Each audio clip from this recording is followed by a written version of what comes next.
कर्नाटक गुजरात से बहुत अलग है। कर्नाटक एक ऐसा स्टेट है जहां भाजपा को आज तक कभी मेजोरिटी मिली नहीं है, ये भी एक बहुत बड़ी बात है। कभी भी clear majority Bharatiya Janata party को विधानसभा में आज तक नहीं मिली है, और उनकी हर सरकार जो है ऑपरेशन लोटस की सरकार है, खरीदी हुई सरकार है देखा जाए तो। खैर, मैं बिलाल साहब के पास आता हूँ, फिर सुनील जी के पास आऊंगा मैं। बिलाल साहब, आपने गिरीश भाई की बात सुनी।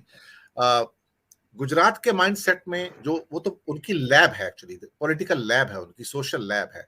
कर्नाटक सोशल लैब नहीं, बनाने के फेर में थे, लेकिन शायद कर्नाटक की जो जनता है उसका एक मेंटल, एजुकेशनल, सोशल, इमोशनल रुझान, अलग किस्म के रुझान है वहां पर जेडीएस भी एक बहुत बड़ा फैक्टर है, वहां पर कांग्रेस बहुत बड़ा फैक्टर है। वो इतना कमजोर नहीं है जितना गुजरात में कांग्रेस कमजोर थी एक्चुअली। और आम आदमी पार्टी तो नॉन एग्जिस्टेंट है, मैं तो उसको 0.5% वोट का एक छोटा सा हिस्सा मानूंगा। अगर वो खड़ा भी होता है तो किसी को पता भी नहीं कि आम आदमी पार्टी वहां पे कॉन्टेस्ट कर रही है। एनसीपी एक फैक्टर है, कोस्ट जो महाराष्ट्र के जो डिस्ट्रिक्ट्स हैं, जिसमें बेलगांव है और साथ में 2-3 और डिस्ट्रिक्ट हैं, वहां पर वो थोड़ा सा वोट कट करेगी। किसका करेगी पता नहीं, लेकिन कहा जाता है कि वो, क्योंकि मराठा वोट्स हैं, तो मराठा वोट लेके बीजेपी के नुकसान वहां पे करने जा रही है।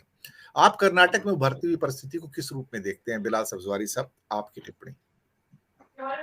देखिए वोरा जी, काफी महत्वपूर्ण आपने सवाल किए, लेकिन मौजूदा कर्नाटक की परिस्थितियों को हम दो भागों में बांट सकते हैं। एक तो मैनिफेस्टो से पहले का वातावरण और मैनिफेस्टो रिलीज होने के बाद का वातावरण। भारतीय जनता पार्टी और कांग्रेस के मैनिफेस्टो आगे पीछे रिलीज हुए।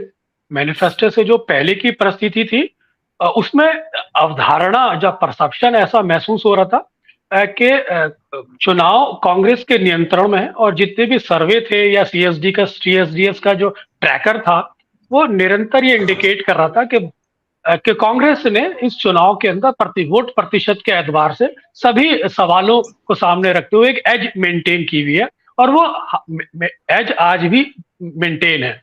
लेकिन मैनिफेस्टो के बाद, रिलीज होने के बाद, जिस तरह से वहां के वातावरण में तब्दीली आई है, बजरंग दल पर जो पाबंदी के बाद स्ट्रेटेजिकल भारतीय जनता पार्टी, खासतौर से उनके प्रधानमंत्री नरेंद्र मोदी ने उसको जिस तरह से इसको रिलीजियस सेंटिमेंट से एक्सप्लॉइट करके वातावरण बदलने की कोशिश की है, तो वो फिलहाल काफी चिंताजनक है। मौजूदा जो राजनीतिक विश्लेषक है, उनका ये कहना है कि जो स्मूथ थ्रू था कांग्रेस के लिए, उसमें एक कठिनाई पैदा कर दी है इस बजरंग दल पर पाबंदी लगाने के विषय से संबंध में।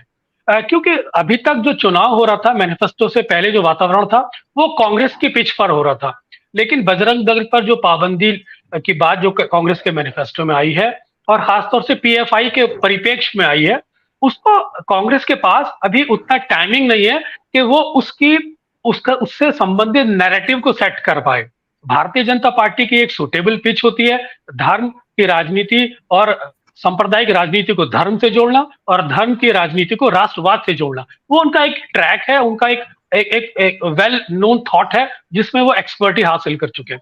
प्रधानमंत्री उसी स्ट्रेटेजी के साथ आगे बढ़ रहे हैं, जिसके चलते खास तौर से कोस्टल कर्नाटक में, जहां पर 19 सीटें मानी जाती हैं, जहां पर यह भी कहा जाता है कि कांग्रेस 5-7 सीटों पर बहुत ज्यादा अच्छी फाइट दे रही थी उस कोस्टल एरिया में, और जब से बजरंग दल वाला मैटर आया है, वहां पर वो कांग्रेस की वो सीटें फंस गई हैं। क्योंकि कोस्टल कर्नाटक जो भारतीय जनता पार्टी की कॉम्युनलाइज करने की एक लेबोरेटरी माना जाता है कर्नाटक के अंदर, वहां पर भारतीय जनता पार्टी की जो स्ट्रैटेजी थी, वो ग्राउंड पर कॉम्युनलाइज कर रही थी, और पूरे कर्नाटक में विकास के मुद्दे पर, अपनी नीतियों पर, प्रधानमंत्री के मोदी पर चुनाव लड़ रही थी। लेकिन बजरंग दल पर जो पाबंदी की बात आई, वो पूरा एनवायरमेंट बदल गया है। उससे कर्नाटक का चुनाव मेरे को लगता है थोड़ा फंस गया है। तो स्मूथ थ्रू था कांग्रेस के लिए, और जो स्विंग वोट कांग्रेस को मिलने की उम्मीद थी, वो स्विंग वोट अब कांग्रेस के पक्ष में जाता हुआ कम नजर आ रहा है। लेकिन जो ट्रैकर जो बताता है, सीएसडीएस का जो सर्वे है, अभी भी कांग्रेस की स्थिति ओवरऑल कर्नाटक में एज मेंटेन की हुई है। तो थोड़ी कांग्रेस को सावधानी बरतनी पड़ेगी। इस चुनाव को किसी तरह भी बिना किसी गलती के, बिना किसी पॉलिटिकल फॉल्ट के बहुत ही स्मूथली मैनेज करना पड़ेगा, और ये देखना पड़ेगा कि भारतीय जनता पार्टी के पिच पर ना खेला जाए, और जो उनके पक्ष में परिस्थितियां बनी है कांग्रेस के लिए, उसको कोशिश करे बहुत ही स्मूथली कैच करने की। और साथ ही साथ मैं यहाँ भी कहना चाहूंगा कि जो पीएफआई पर कांग्रेस बैन की बात करती थी और जिस पर उन्होंने कर्नाटक के अंदर भारतीय जनता पार्टी पर एक प्रेशर मेंटेन किया था, वो कांग्रेस की स्ट्रैटेजी का पहलू था।